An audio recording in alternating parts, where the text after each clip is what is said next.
राधे राधे सभी को। ज्येष्ठ मास के शुक्ल पक्ष की एकादशी को निर्जला एकादशी कहते हैं। निर्जला एकादशी की कथा इस प्रकार से है। भीमसेन व्यास जी से कहने लगे कि हे पितामह, भ्राता युधिष्ठिर, माता कुंती, द्रौपदी, अर्जुन, नकुल और सहदेव आदि सब एकादशी का व्रत करने को कहते हैं, परंतु महाराज मैं उनसे कहता हूँ कि भाई, मैं विधिवत भगवान की पूजा आदि तो कर सकता हूँ, दान भी दे सकता हूँ, परंतु भोजन के बिना नहीं रह सकता।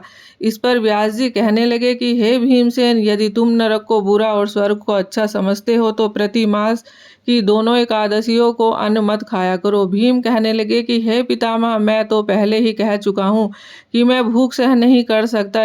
यदि वर्ष भर में कोई एक ही व्रत हो तो वह मैं रख सकता हूँ, क्योंकि मेरे पेट में व्रक नाम वाली अग्नि है, सो मैं भोजन के बिना नहीं रह सकता। भोजन करने से वह शांत रहती है, इसीलिए पूरा उपवास तो क्या, एक समय भी बिना भोजन किए रहना कठिन है। अतः आप मुझको कोई ऐसा व्रत बतलाइए जो वर्ष में केवल एक बार ही करना पड़े और मुझको स्वर्ग की प्राप्ति हो जाए। श्री व्यास जी कहने लगे कि हे पुत्र, बड़े बड़े ऋषियों ने अनेक शास्त्र आदि बनाए हैं, जिनसे बिना धन के थोड़े परिश्रम से ही स्वर्ग की प्राप्ति हो सकती है। इसी प्रकार शास्त्रों में दोनों पक्षों की एकादशी का व्रत मुक्ति के लिए लिखा है। श्री व्यास जी के वचन सुनकर भीमसेन नरक में जाने के भय से भयभीत हो गए और कांपकर कहने लगे कि अब क्या करूं? मास में 2 व्रत तो मैं नहीं कर सकता हूं। हाँ, वर्ष में एक व्रत करने का प्रयत्न अवश्य कर सकता हूं। अतः वर्ष में एक दिन व्रत करने से यदि मेरी मुक्ति हो जाए तो ऐसा कोई व्रत बतलाइए। यह सुनकर व्यास जी कहने लगे कि वृष और मिथुन की संक्रांति के बीच ज्येष्ठ के शुक्ल पक्ष की जो एकादशी आती है, उस एकादशी का नाम निर्जला है। तुम उस एकादशी का व्रत करो। इस एकादशी के व्रत में स्नान और आचमन के सिवा जल वर्जित है। आचमन में 6 माह से जल से अधिक नहीं होना चाहिए, अन्यथा वह मद्यपान के सदृश्य हो जाता है। इस दिन भोजन नहीं करना चाहिए, क्योंकि भोजन करने से व्रत नष्ट हो जाता है। यदि एकादशी को सूर्योदय से लेकर द्वादशी को सूर्योदय तक जल ग्रहण न करे तो उसे सारी एकादशियों के व्रत का फल प्राप्त होता है। द्वादशी को सूर्योदय से पहले उठकर स्नान आदि करके ब्राह्मणों को दान आदि देना चाहिए। इसके पश्चात भूखों और सतपात ब्राह्मण को भोजन कराकर फिर आप भी भोजन कर लेना चाहिए। इसका फल 1 वर्ष की संपूर्ण एकादशियों के फल के बराबर होता है। व्यास जी कहने लगे कि हे भीमसेन, यह मुझको स्वयं भगवान ने बतलाया है। इस एकादशी का पुण्य समस्त तीर्थों और दानों से भी अधिक है। केवल एक दिन मनुष्य निर्जल रहने से पापों से मुक्त हो जाता है। जो मनुष्य निर्जला एकादशी का व्रत करते हैं, उनको मृत्यु के समय यमदूत आकर नहीं घेरते, वरन भगवान के पार्षद उनको पुष्पक विमान में बिठाकर स्वर्ग को ले जाते हैं।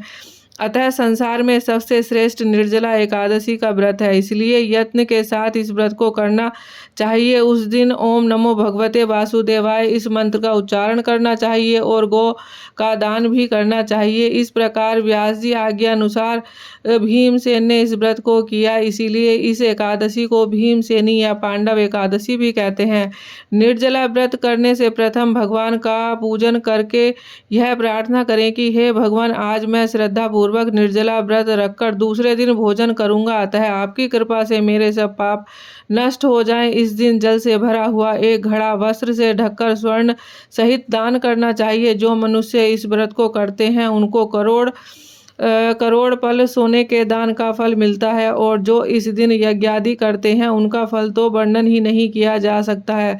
एक एकादशी के व्रत से मनुष्य विष्णु लोक को प्राप्त होता है। जो मनुष्य इस दिन अन्न खाते हैं वे चांडाल के समान हैं, वे अंत में नरक में जाते हैं। जिन्होंने निर्जला एकादशी का व्रत किया है, वह चाहे हत्यारे हों, मद्यपान करते हों, चोरी करते हों या गुरु के साथ द्वेष रखने वाले हो, मगर इस व्रत के करने से वे सब स्वर्ग में जाते हैं। हे कुंती पुत्र, जो मनुष्य या स्त्री श्रद्धा पूर्वक इस व्रत को करते हैं उनको निम्नलिखित कर्म करने चाहिए। प्रथम भगवान का पूजन, फिर गोदान, ब्राह्मणों को मिष्ठान व दक्षिणा देनी चाहिए तथा जल से भरे कलश का दान अवश्य करना चाहिए।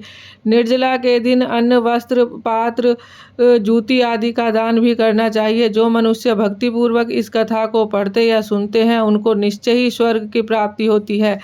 इसी प्रकार एकादशी महात्म्य का 14वां अध्याय समाप्त हुआ। ओम नमो भगवते वासुदेवाय नमः। ओम नमो भगवते वासुदेवाय नमः। ओम नमो भगवते वासुदेवाय नमः। ओम नमो भगवते वासुदेवाय नमः।